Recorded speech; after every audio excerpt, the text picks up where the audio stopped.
Who's the lady that you were talking about inside the house? My sister. She's your sister. What's her name? She said they spoke to a prophet, and the prophet was telling her that some God put roots on her sister. Officials say deputies responded after a woman called and reported that she had taken the life of her own sister inside their St. Petersburg home. Good God Almighty, salute squad. Do you know how much strength and anger it takes to delete somebody with your bare hands? Hit that like button, guys. Let's be nosy. Police, come out with your hands up! Come out with your hands up! Drop the phone, hands up! Drop the phone, keep walking out here with your hands up! Keep coming, keep coming, keep coming! Turn around!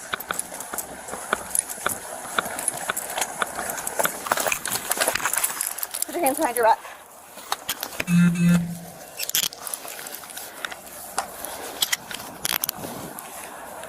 We have one female secured. Spinolis, can you secure her in my car, please? I'm going to go in there and check on the sister. Where's your sister? Okay. He's not double locked. Suspect cruiser 2032. Got it. Come with me, ma'am. All right, PCSO is on scene. We have her detained. We're going to make entry into the house. Start fire rescue 1018. Right inside the door? Yep. So it's freshly choked? Yeah. Okay. You want to see if you want to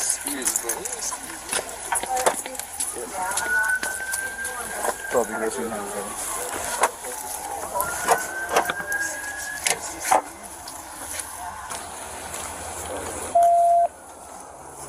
What you need? Make sure that camera. What you need? Right now, we're just gonna hold it. Rescue dealing with her. Just hold this for a second. Take a step in. What's your name, hon? C-H-A-R-E-E.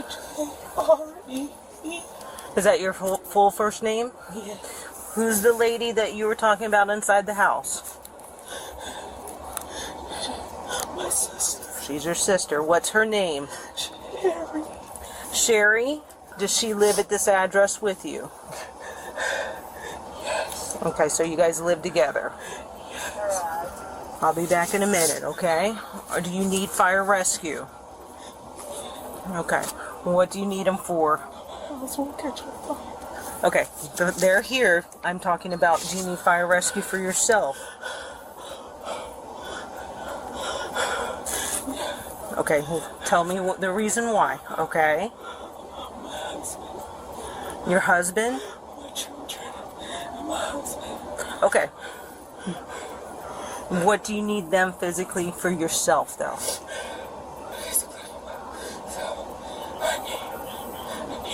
I need peace and rest.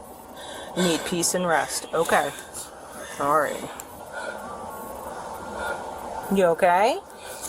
Okay. I need you to breathe, okay? Am I asking you too many? Are these difficult for you? Okay.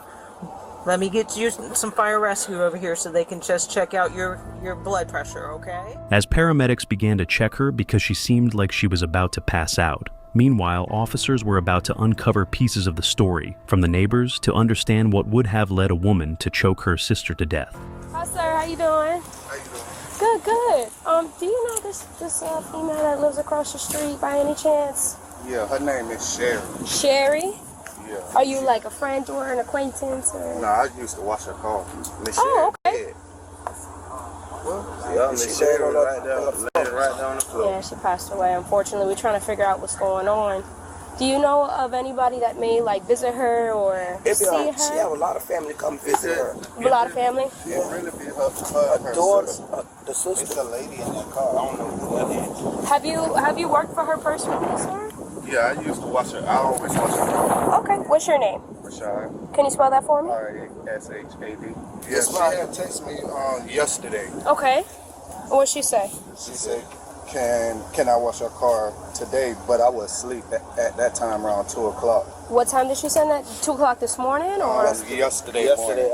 Oh, 2 p.m. yesterday. Yeah. Gotcha. Okay. Can you describe her car to me? It's a red Toyota Camry. Red Toyota Camry. 40.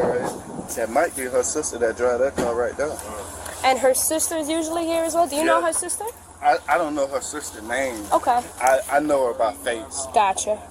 sister's usually here all the time? They stay Yeah, them two cars, that red Yeah, car that- and that car right there That used car to be be here. here. That car that's in the driveway now, That that gray one, Lexus.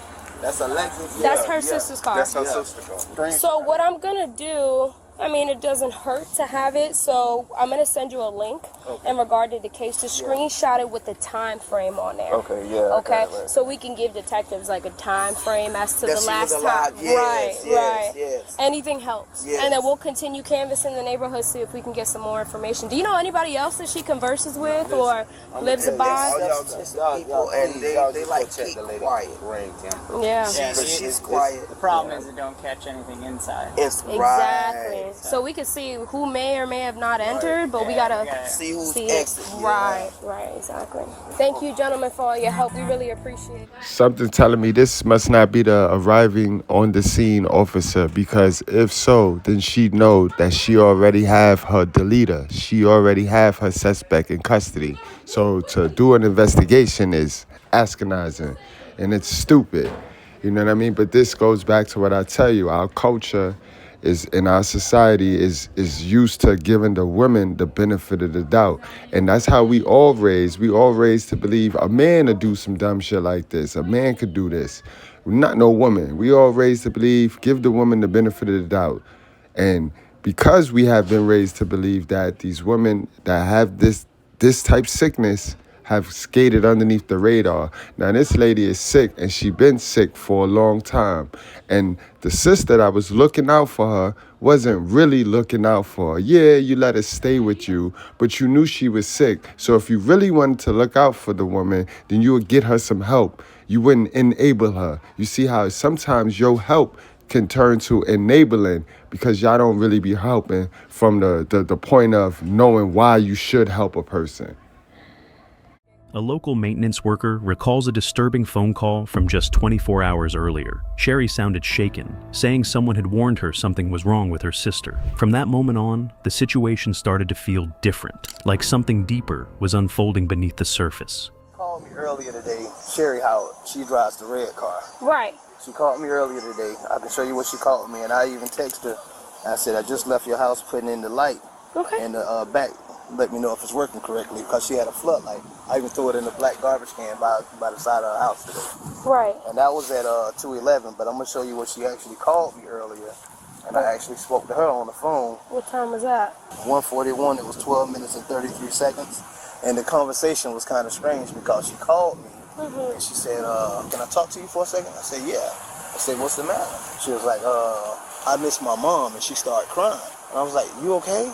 And she was like, yeah. I said, well, I know what you're going through, because my mom died when I was 16. I said, I understand what you're going through. Sure. And she was like, she started talking about her sister. Her sister stays with her. Right. She was like, her sister has been sick and everything else. Yesterday, I picked up her medicine off of 4th Street and 38th Avenue North for her. Okay. And from Walgreens. I can even show you the text messages on that as well. Right. And she was like, her sister's been really going through it lately. And she said they spoke to a prophet, and the prophet was telling her that some guy put roots on her sister and all kind of stuff. So I'm like, I'm talking to her about that, and I'm like, yeah, you Roots just, on her sister, like how? Like, voodoo on her oh, sister. okay. And I was like, yeah, you just gotta continue to believe in God, and continue on praying and everything else. So she was somewhere dropping off her car at the time, at a place, I guess, to get it fixed. And she was like, well, I'll call you back. My ride's here. So I'm like, okay. Right. I can show you why I've been calling her all day long, because she never responded to my text messages for putting a floodlight in. Sure. And then my nephew just gave me a call a few minutes ago. He was like, did you hear about your client? Who yard you cut? And I'm like, what client are you talking about? So he was like, the client who yard you cut on Newton. Right. I was like, what you mean by, what about her? He was like, they found her dead. And I was like, you playing? I was just over there changing out a floodlight today. But my nephew was like, I don't know the lady. Why would I call you out of the blue? For sure, yeah. So I'm like, are you serious? So he was like, yeah, my mom just called me and told me that was your client. So when you had called her today, what was the last thing she had said to you? She was saying that her ride was there to pick her up, and she Where was she going? She said that she dropped her car off at, I guess, at a shop or something to get it fixed. She didn't say to get it fixed, but she said, I'm here dropping my car off. The conversation was weird, because she called me out of the blue, and she said, can I talk to you? And I was like, yes, ma'am, what's the problem? And she said, I miss my mom, and she started crying. And she was like, I don't know what's going on, but the prophet said that we need to pray and do all this other stuff. And I'm like, yeah, okay, cool. But yesterday she told me when I came to the house, don't ring the doorbell because her sister was asleep. So, are they known to like be aggressive with each other, or? See, I don't know that because I just met the sister like I want to say 3 weeks to a month ago. Sure. Do you have any other statements you'd like to make, sir, as in regard to what conversation you guys had? Chari was charged with second-degree murder. According to police, she called 911 herself. When officers entered the home, Sherry Lynn's body was found on the floor just inside the front door of the house the two of them had shared for years. The case is still working its way through the courts. What makes this case difficult to let go of isn't the confession or the charge or even the question of what exactly happened inside that house in the minutes before officers arrived. It's how visible it all was before it happened. Not loudly, not obviously, but in pieces. What do you think really happened here? Man, these situations are never that simple to figure out. But one thing I do know for sure is we hold these titles with people. And because we have a title with a person, we be scared to check them. We be scared to tell them they need to get some help. And we sit there and entertain them. And this is what I mean by we don't fix it when it's leaking. And then it turn into a flood. Somebody get drowned. And now everybody's sitting here looking crazy like what happened? But this shit could have been avoided if they'd have got this woman some help instead of entertaining her and enabling her. It's unfortunate, man. Let's take this to the comment section, guys. Like, share, subscribe if you're new over here. And don't forget to check out the other videos. 2 gonna pop up. One is a playlist and the other is this morning's video. You might want to catch it. I'll see you guys later.